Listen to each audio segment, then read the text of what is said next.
Gwinnett County teachers say they're terrified of fights, threats, and weapons being brought to school. We called one teacher who wants to remain anonymous. She tells us she and dozens of other teachers are calling out to make a statement to district officials. They don't listen to us, and we know that if we make a statement like this, that it will get attention from outside the school system. In a statement, the school district told 11 Alive there were more than 1,000 teachers out, which it called normal.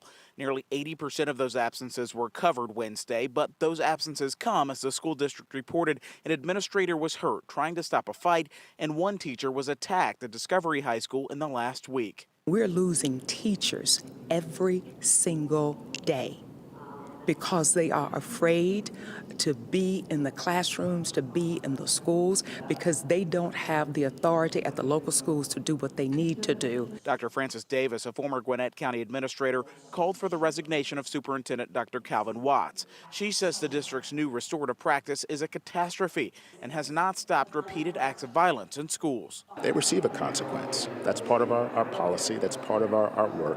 We want to make sure that when they come back, that they're not just repeating those behaviors, that they've learned. At a town hall Wednesday, Watts admitted the district's 12,000 teachers had not received the 30 hours of training the new policy requires, saying the district was, quote, course correcting. We still have a ways to go. And in terms of a timeline, I will say that by end of this year, the goal is that we would have a significant increase in the number of teachers that are being trained. Students like Eddie Madden say they have limited confidence change can happen. That rollout left people uninformed, in the dark, and it created a variable implementation across the schools.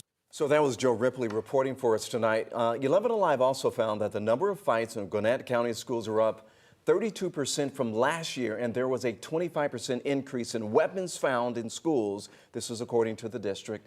And teachers are willing to tell 11 Alive that unless there is a change in that trend, more of them will be walking out to try to create that change.